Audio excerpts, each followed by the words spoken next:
And we're live. My biggest bomb, I bombed the fourth time I was ever on stage. I opened up for a guy named Sam Kinison. Oh, very cool. And it was a pure mistake. I had won a comedy competition because I had, packed the bar with my friends. And it was whoever got the most applause, right? Yeah. Sam's opener's dad, a guy named Carl LeBeau. His dad, I forget what he died of. I don't want to guess, but he had passed away when they were on their way to San Antonio. Mm-hmm. So Sam's brother was like, "Hey, we hear there's comedy competition. Who won?" And they were like, "This kid, Josh Wolf." And he was like, "Hey, will you open it for Sam?" Or it might have been the guy who was promoting in the area, whoever it was. Mm-hmm. So I get this phone call. "You want to open it for Sam Kinison?" Fifth time I was ever on stage. And I was like, "This comedy shit's easy." Yeah. I'm already at the top. I bombed. First of all, I told you what I was wearing. For those of you who don't know Kinison was the first rock and roll comic. He wasn't playing at a comedy club. He was playing at a rock club. Nobody did that. Stanhope does that now, but nobody did that. Mm-hmm. There were no seats. People were standing up. And he used to play music at the end of his shows. He was a huge rock guy, And so I was a little confused with my styles. I was wearing some wingtip black shoes, some acid wash jeans with one of those thin black belts that has the silver tip on it. You know what I'm talking about? Mm-hmm. Yeah. I had a blue Blockbuster, basically button-down shirt tucked into those jeans. I was wearing a black leather motorcycle jacket, and I had a ponytail with some bangs. It wasn't a good look. Doesn't sound like it. And I walked out on stage, and before I even got to the mic, somebody just screamed, "You better be funny, Bobby Brady." And I was like, oh shit. Fifth time on stage, I'm not ready to be heckled, and I'm not ready for Kinison's crowd. This is how bad it went.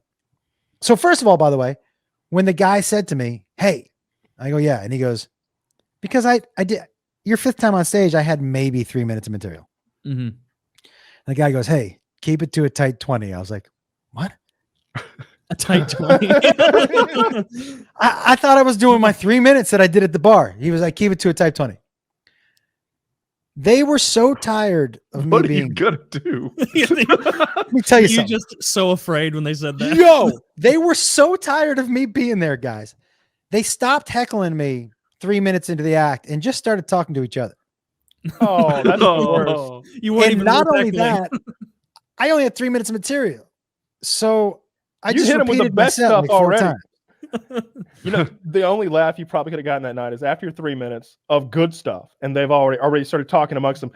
I hate to say it, but it's all downhill from here, guys. That was that's all the material I actually had. Kyle, I would have said it if anyone was listening to me. Yeah. Oh, I said it. The guy sweeping up behind me, he chuckled. The last 5 minutes of the set laugh. was just me talking to my girlfriend in the mic, going like this. They're not listening to me. She was like, "Well, just keep going." And I was like, "Yeah, but they don't care." She was like, "I'm listening." I was having a one-on-one conversation. How many people are in the crowd? I don't know how many people. Rock and Roll Club. I don't remember. 100. I would bet it feels like 800. It feels like standing up, maybe 1,000. Good God. Jesus Feels like- Christ. So then I get off stage. Sam crushes. And his manager's like, "Hey, so for the second show," and I was like, "Second show?" Oh no. Can I And go he home? said, "Sam's been known to get a little fucked up in between shows, so I might need you to go a little longer." Oh, now it all comes together, huh? And I was like, Wait, you understand what's happening now? Well, I go, "What?" I go, "Didn't you watch the first show?" And he goes, Yeah. You were doing great. And I was like, "Oh." I'm like, so he goes, "If I do this, you just get stretch." And I was like, do you want me to do my set for the 6th time? Is that what you want me to do? Yeah. I did, because it was 25 minutes. I had to do the second show. Mm-hmm. I did my set 5 times. Just over and over and over. I just did it over and over again because they weren't listening.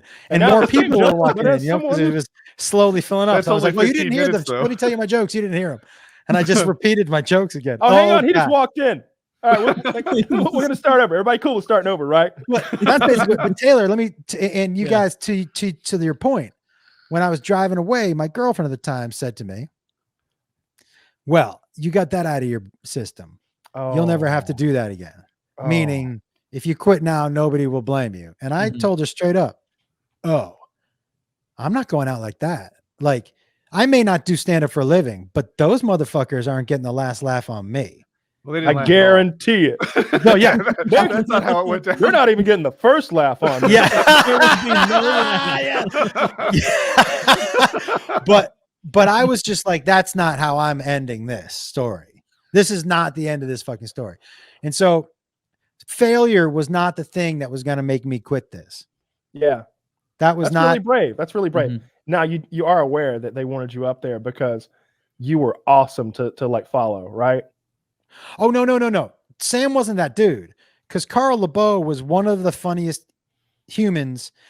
The people that Sam used to tour with, Kyle, Okay. they were called the Outlaws of Comedy. Yeah. Jimmy Schubert, Carl LeBeau, one other dude, murderers. Carl LeBeau, We're talking about Kinison? yeah. Mhm. Yeah, I'm a big Carl- fan. Yeah. Carl LeBeau, and he recently passed away.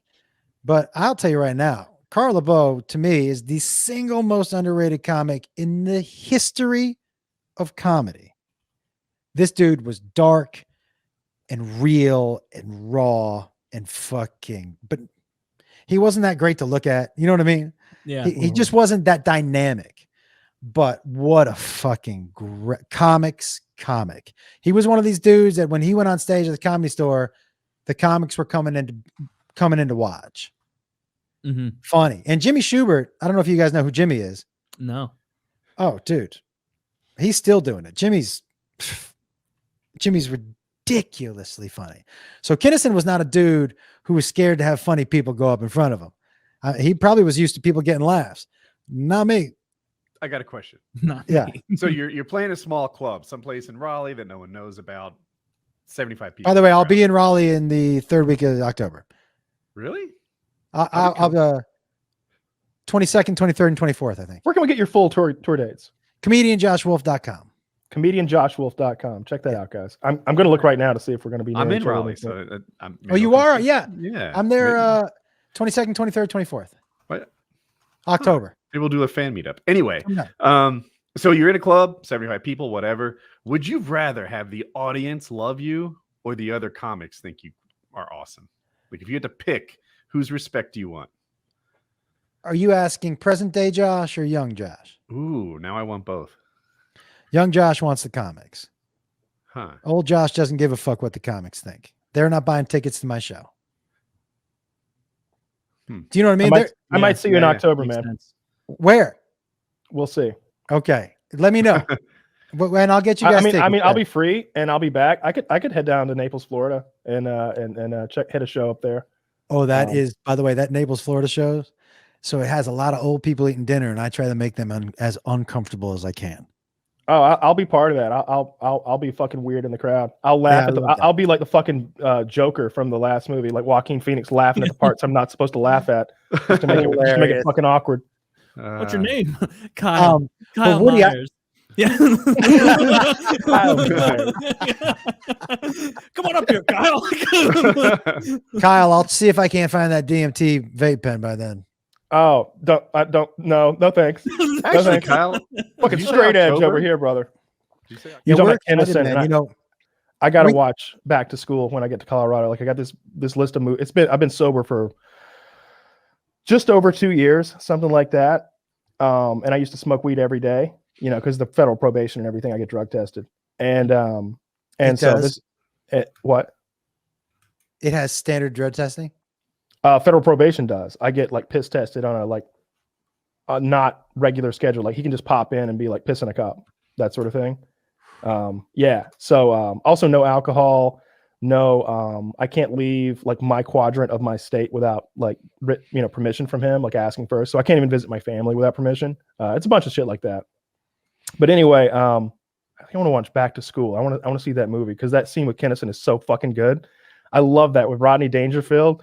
He's giving the girl a hard time. He's like, Professor, leave her alone. She's just a kid. He's like, Mr. Helper, I didn't know you wanted to get involved with the discussion. It's so fucking good. Starts talking about, let's talk about, and he brings up fucking Korea, and that hits home. He's like, oh, well, we should have gone in there. We should have bombed those commie bastards back to their rice paddies. It's Do you guys know who Craig Gass is? Craig Gass does the only I don't Sam even think so. Kinison impersonation. It is, if you're Googling it right now, I wonder if you can use it's so good. I mean, it's and Craig's a comic and he does voices, but he does voices like you don't expect people to do. Like one night he did Gene Hackman. I'm like, who does Gene Hackman? It's such a non-distinct voice. You know what I mean? Yeah. I don't know. I'd hear it. I like Hackman a lot. Hackman, but his Kinison is like, because his Kinison scream was so raw but controlled.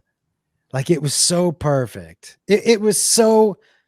I remember why. For me, if I'm gonna tell, for me, the three comedy people who I would say influenced me the most would be Kinison, because he's the first guy I remember thinking, "Can we say that shit?" People are laughing. Like, we can say this. Cosby pre-rape. No such thing. Yeah, that's true. Pre-known rape, pre-convicted rape. Pre your knowledge of rape. Yeah, that's fair to say. Yeah, before we knew. So, but his ability to sit on a stool, not swear, not really, not really raise his voice, and still get everybody loved him to lean in, and you couldn't stop watching his storytelling ability. But the third and three, I guess, is Carlin.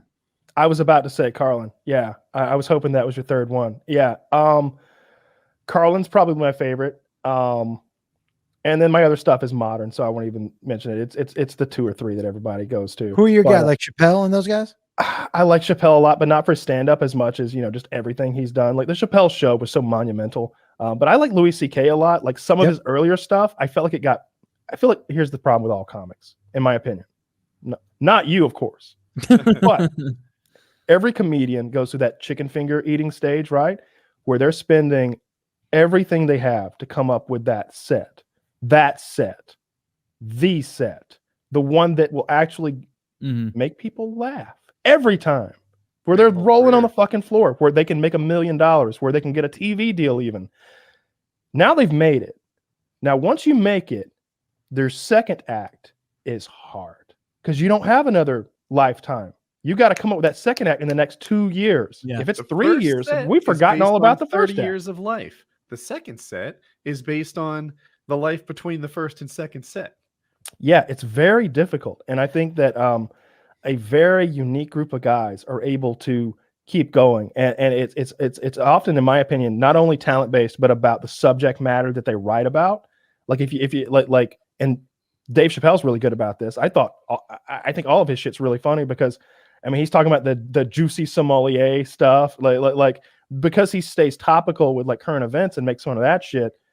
He doesn't have to live a whole new life of experiences to have some more shit to make fun of and to have a good time with. And some comics struggle with that. I don't know, but I like Kinison a lot, and I really enjoyed like just watching how manic he was because no one did that. Andy Kaufman maybe, but it was on a different wavelength with Andy Kaufman. Like he was just Kyle, he was another kind of human being.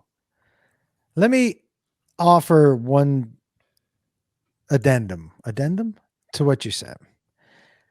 And it's not even an addendum; it's a completely different point of view.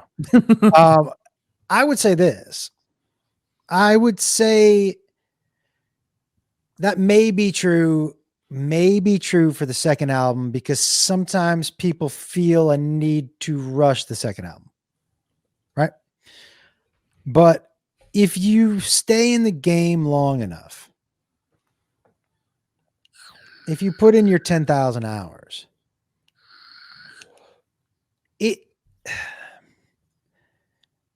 it's like you look at, you know why there's so many people trying stand up right now?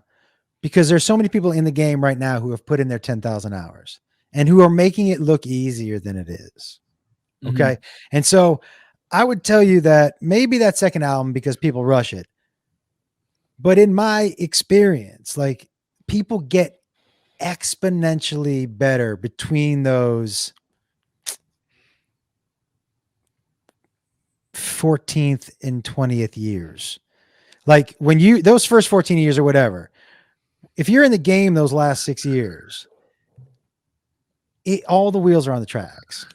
It's just all the wheels are on the tracks because you have done it.